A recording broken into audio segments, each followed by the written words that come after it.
Amanda, Aura, Desa, Febri, ini cewek ya.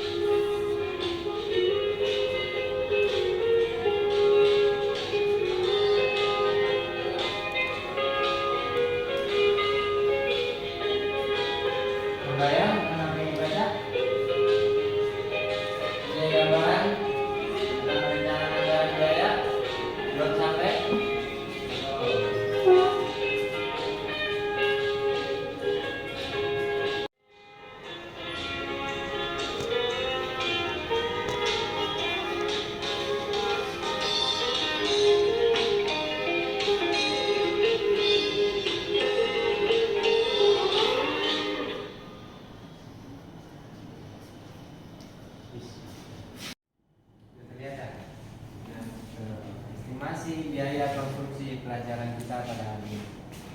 Kalau ada yang mau tanya silakan tanya sambil berjalan ya. Yang tidak terlihat Fondasi. Terus kolom terlihat masih. Slope. Ya, apa lagi? Apa? Rata atap. Ada lagi? Kalau KGSP, konstruksi gedung sanitasi dan perawatan, kira-kira kalau dari bahasa itu apa yang tersembunyi di sebuah bangunan? Sanitasi, contoh sanitasi. Apa? Pipa air bersih, pipa air kotor. Selain itu? Septic tank. Septic tank masuk dalam kategori pipa air kotor. Kalau bersih, maksudnya mana? Apa? Keran. Apa komponen yang pertama? Volume tiap item pekerjaan. Yang terpenting kedua apa dalam RAB?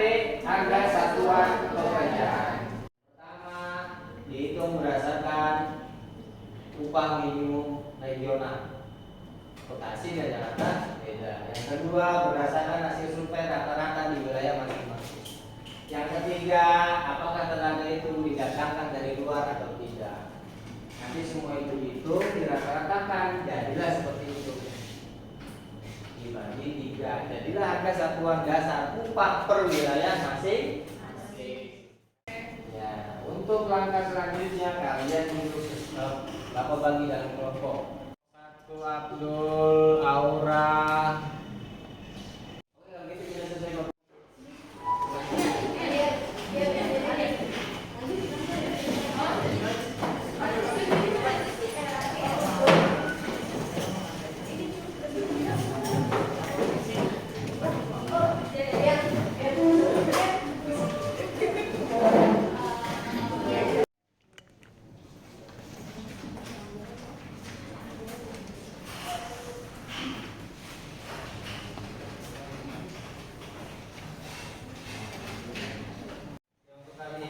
Tentang prosedur penghitungan upah sesuai yang tadi disampaikan di awal. Yang kedua, menghitung upah. Oke, menghitung upah dari pekerjaan. Nah, tujuannya yang pertama, seperti yang tertulis di LKPD, mentabulasi daftar upah atau mentabulasi kan ya. Yang kedua, menjelaskan prosedur penghitungan upah. Apa perlu satu kelompok 2 LKPD-nya? Yang ketiga, menerapkan prosedur perhitungan upah. Yang keempat, menghitung upah pekerja, tukang, kepala tukang dan mandor. Yang kelima, menghitung upah untuk pekerjaan bangunan gedung. Untuk hari ini ada langkah-langkah pembelajarannya. Silakan ikuti dan berdiskusi dengan teman-teman kalian satu kelompok untuk mengerjakan apa yang diceritakan dalam LKPD. Jelas? Kalau informasinya kurang silakan cari melalui buku yang kalian punya, melalui internet.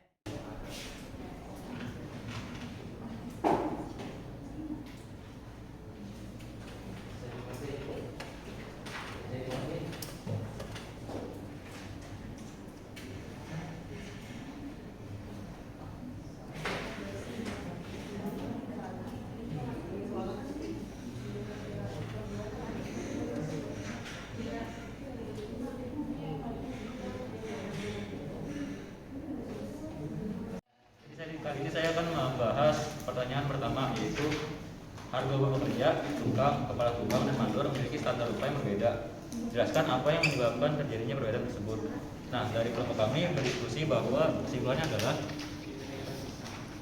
perbedaan harga upah disebabkan oleh tugas dan tanggung jawab pekerjaan yang dilakukan. Semakin rumit dan besar tanggung jawabnya, maka upah akan semakin tinggi. Nah, kita bisa ambil contoh dengan membandingkan upah mandor dengan upah pekerja. Nah, di situ kan selisihnya lumayan jauh tuh, upahnya itu. Nah, karena seperti kita bahas tadi di awal, yaitu mandor memiliki tanggung jawab yang lebih besar dibanding pekerja. Misalnya nih, terjadi suatu kecelakaan yang disebabkan oleh pekerja. Nah, itu mengakibatkan ada orang yang terluka gitu. Nah, yang bertanggung jawab itu adalah si mandor yang ganti rugi dari kecelakaan tersebut. Sekian dari pembahasan nomor 1 saya. Jadi dari kelompok 1 kenapa berbeda? Karena beda tanggung jawab. Ya. Gimana tanggapannya kelompok lain? Silakan ditanggapi. Apa sama? Atau bagaimana? Ayo silakan tanggapi. Kalau beda tanggapi aja, masalah. Ayo kelompok 4 tanggapi. Sama? Sama. Berdasarkan apa tadi? Berdasarkan tanggung jawab. Ada yang berbeda selain tanggung jawab? Kelompok 3? Kalau Berdiri dong. kalau menurut hasil diskusi kelompok kami, perbedaan harga upah itu disebabkan oleh kualifikasi atau keahlian dari pekerjanya. Semakin pekerjaan dibutuhkan keahlian semakin tinggi, maka harga pekerjaannya itu juga akan semakin tinggi. Contohnya ini, kami di Pekerja Connect bertugas sebagai pembantu tukang yang tidak memerlukan keahlian khusus untuk pekerjaannya. Sementara tukang itu perlu keahlian khusus untuk pekerjaannya seperti untuk pemasang dinding. Maka diperlukan tukang batu yang memiliki kemampuan memasang dinding dengan baik dan benar. Oke, itu menurut kelompok 3 berdasarkan ke kualifikasi. Kalau gimana kelompok 2 ini? Menurut kalian atau tanggapannya terhadap kelompok 1 dan kelompok 3? Atau setuju atau enggak atau bagaimana? Setuju dengan yang mana? Silakan tanggapi. Kalau dari hasil diskusi kelompok 2 itu sama dengan kelompok 1 berdasarkan tanggung jawabnya. Betul tadi yang seperti aku dijelaskan, kayak kalau misalnya si pekerjanya buat kesalahan atau terjadi hal yang tidak diinginkan, itu tanggung jawab dari si kepala pekerjaannya itu. Yang lebih tinggi gitu ya. Iya. Oke, berarti kelompok 2 sependapat dengan kelompok 1. Kelompok 3 tidak sependapat tapi tidak menyalahkan. Begitu nggak? Ya, kalau kelompok 4 abu-abu. Jadi menurut kalian bagaimana? Yang benar yang mana? Kelompok 4 deh, yang benar yang mana? Gak usah ngelihat hasil pekerjaannya, ngelihat hasil dari pekerjaan 1, 2, dan 3. Menurut kamu benar yang mana? Tanggung jawab atau skill atau dua-duanya? Atau salah semua?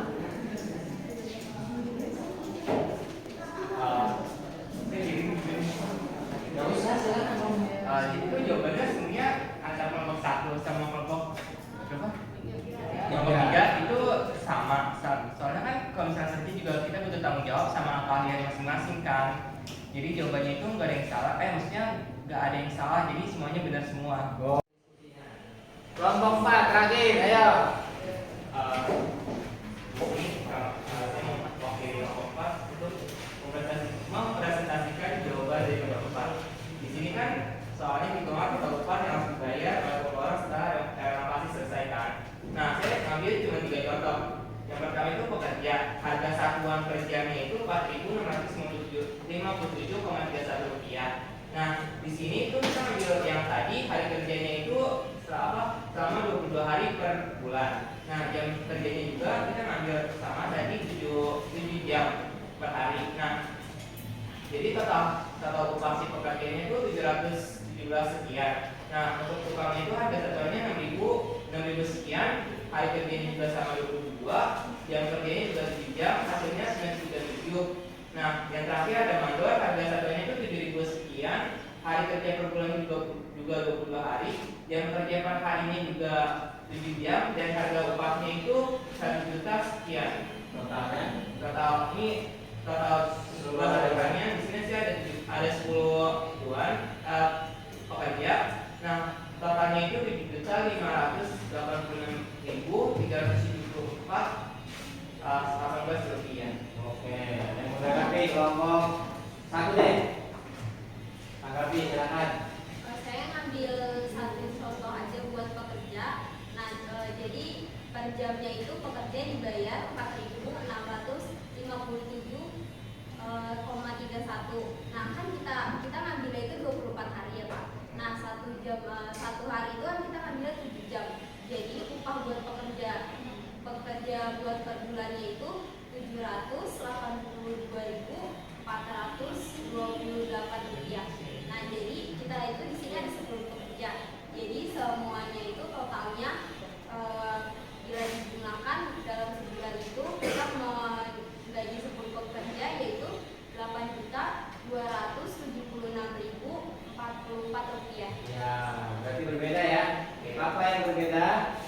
Dari hari kerja per bulan. Hari kerja per bulan sama jam kerja. jam kerja. Kelompok 2, silakan. Apa berbeda? Atau sama atau bagaimana? Langsung aja. Gimana perbedaannya? Perbedaannya itu ada di yang tadi itu di nomor 3 hari kerja per bulan Berapa hari kerja per bulannya? 24 hari. Ada lagi bedanya? Hah? Ada lagi bedanya selain itu? Ada jam kerja per harinya itu 8 jam. 8 jam. Oke. Berarti otomatis totalnya beda. Iya. Lebih besar atau lebih kecil? Besar. Besar. Kelompok 2 bagaimana? Kelompok 3? Sama. Dengan? Oh, karena tadi kamu pertama nomor 3 itu ngambilnya sama ya? Iya. 22 sama 7 ya? Iya. Oke, berarti di sini kita simpulkan bahwa sesuai dengan kebijakan proyek masing-masing, kontraktor masing-masing, ketentuan itu bisa berubah-ubah sesuai dengan pelaksanaan di lapangan. Oke ya? Terima kasih atas presentasinya kelompok 4. Lumayan buat mengambil sambil jalan pulang. Walaupun harganya nggak seberapa, silakan dinikmati. Ya, ini kalian sedikit banyaknya mengetahui tentang upah pekerjaan ya. Dilihat dari sisi kualifikasi tenaga kerja ya kan. Dilihat dari sisi tanggung jawab masing-masing bagiannya ya. Dilihat dari sisi pemilik proyeknya, waktu pekerjaannya dan segala macamnya. Kalian sudah lihat, sudah mencari informasi berdasarkan yang kalian kerjakan di kelompok tadi. Ya, nanti kalian ingat baik-baik pelajaran berikutnya, karena pelajaran berikutnya adalah kalian menghitung harga satuan pekerjaan secara total. Yang tadi sudah dijelaskan, harga satuan pekerjaan itu ada harga bahan, ada harga upah, dan ada harga alat. Nanti tiga-tiganya itu digabungkan jadi satu, dijumlah, itulah jadi harga satuan pekerjaan. Oke, ini belum sampai pada koefisien tenaga kerjanya. Nanti untuk koefisien tenaga kerjanya ada cara menghitungnya, dan ada juga patokan secara nasionalnya, dan ada patokan secara daerahnya. Oke, apa ada yang mau ditanyakan keterkaitan pelajaran kita pada hari ini? Cukup? Sebelum mengakhiri kegiatan pada hari ini, mari kita berdoa menurut agama dan kepercayaannya masing-masing. Berdoa dimulai.